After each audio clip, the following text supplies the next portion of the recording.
Bismillahirrahmanirrahim. Assalamualaikum warahmatullahi wabarakatuh. Kaum muslimin wal muslimat dimanapun Anda berada, kita memuji Allah Subhanahu wa taala dengan ucapan alhamdulillah bi ni'matihi tatimmus shalihat wa asyhadu an la ilaha illallah wa asyhadu anna Muhammadan abduhu wa rasuluh. Allahumma shalli ala Muhammad wa ala ali Muhammad. Alhamdulillah, dengan izin Allah Subhanahu wa taala kembali kita membacakan hadis Arba'in An-Nawawi. Pelajaran kita selanjutnya insyaallah sudah sampai di hadis ke-27. Nah, yakni hadis Arba'in An-Nawawiyah karangan Imam An-Nawawi rahimahullah. Al-haditsus sabi' wal 'ishrun anin Nawas bin Sam'an radhiyallahu an Anin Nabi sallallahu alaihi wasallam qala al-birru husnul khuluq wal ithmu ma haka fi nafsik wa karihta ayat tali'a alaihi nas, rawahu Muslim. Wa an Wabisata ibni Ma'badin qala ataitu Rasulullah sallallahu alaihi wasallam faqala ji'ta tas'alu anil birri wal ithm. Qultu na'am. Qala istafti qalbak al-birru matma'anna ilaihi nafs wa tama'anna ilaihi al-qalb wal ithmu ma haka fin nafs wa taraddada fis sadri wa in aftakan nasu wa aftauka. Hadithun hasan rawainahu fi Musnad al-Imamaini Ahmad wad Darimi bi isnadin hasan. Nah, kita bacakan artinya. Hadis ke-27 dari An-Nawas bin Sam'an radhiyallahu an, dari Nabi sallallahu alaihi wasallam bersabda, al-bir adalah husnul khuluq atau akhlak yang baik. Sedangkan al-ithm adalah apa yang menggelisahkan dalam dirimu.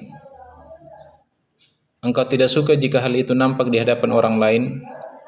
Hadis riwayat Muslim nomor 2553. Kemudian dari Wabisah bin Ma'bad radhiyallahu an, ia berkata, aku mendatangi Rasulullah SAW, lalu beliau bersabda, apakah engkau datang untuk bertanya tentang kebajikan dan dosa?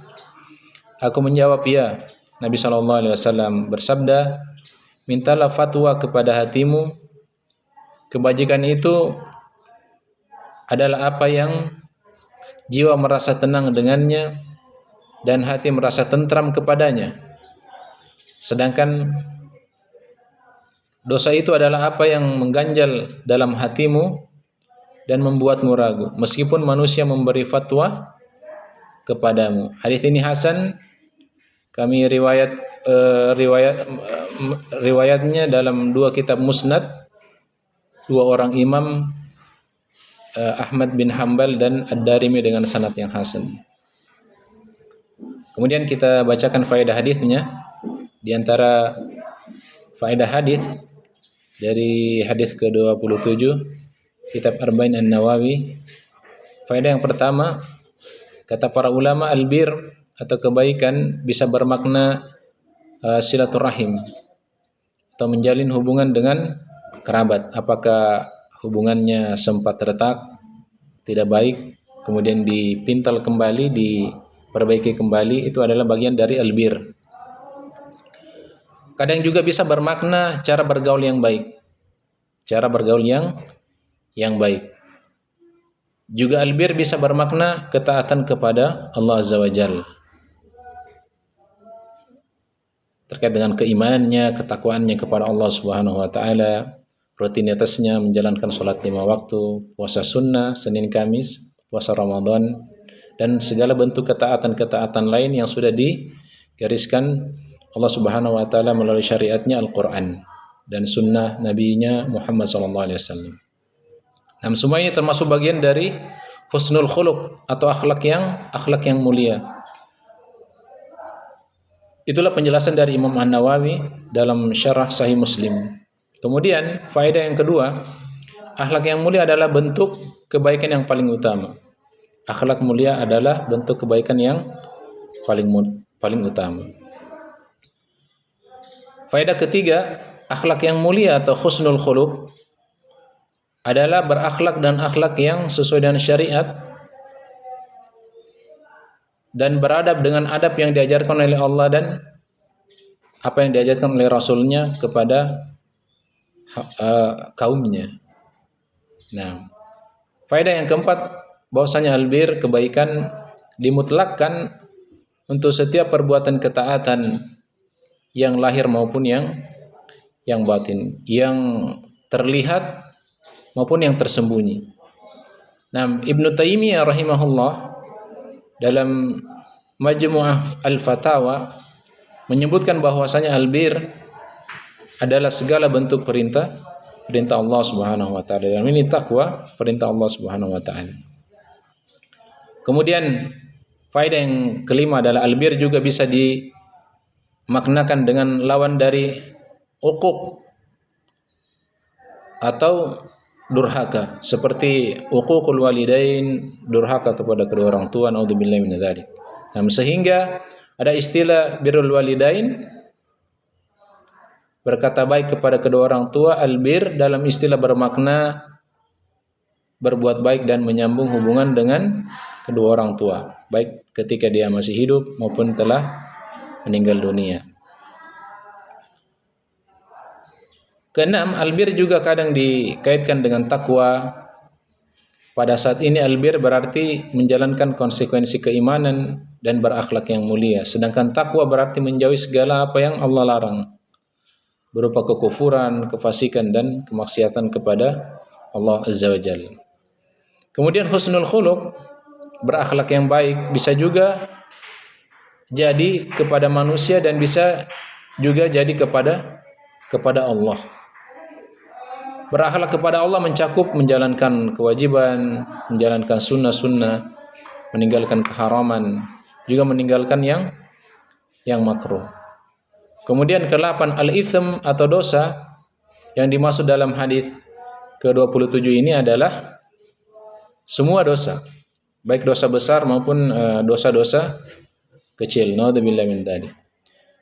Nah, kemudian yang dimaksud dengan engkau tidak suka jika dosa itu nampak di sisi manusia, manusia yang dimaksudkan di sini adalah orang yang berilmu dan orang yang paham agama. Nah, kalau yang melihatnya sama-sama juga ahli maksiat, maka tidak akan punya rasa seperti itu. Kemudian ke-10, hadis ini menunjukkan dorongan untuk berakhlak mulia. Nah, ke-11, hadis ini terdapat pelajaran, yakni ada dua tanda. Satu, tanda internal, yaitu jiwa merasa tidak tenang ketika melakukan dosa. Kemudian tanda eksternal, yaitu tidak senang dilihat oleh orang lain dan takut mendapatkan celaan dari manusia ketika dia melaksanakan dosa-dosa. Kemudian hadis ini menunjukkan bagaimana memotivasi sahabat dalam mengenal halal dan haram, serta mengenal albir dan al-itsm. Albir adalah kebaikan, al-itsm adalah dosa-dosa. 13, orang yang punya fitrah yang baik malu untuk berbuat dosa dan malu untuk kemudian menampakkan dosa-dosa tersebut di hadapan manusia. Kemudian ke-14, hendaknya seorang muslim mendahulukan dalam urusan agamanya hal-hal yang jelas halalnya dibanding yang syubhat atau perkara-perkara yang samar yang dia tidak ketahui asal-usulnya. Ke-15, orang mukmin yang takut kepada Allah tidaklah melakukan sesuatu yang tidak menenangkan jiwanya, walaupun ada fatwa yang kemudian membenarkannya dari luar senama itu. Bukan perkara yang jelas dan dalam syariat, seperti yang berbagai rukhsah atau keringanan yang bisa diambil oleh kaum muslimin atas syariat yang Allah Subhanahu wa taala beri keringanan terhadap persoalannya.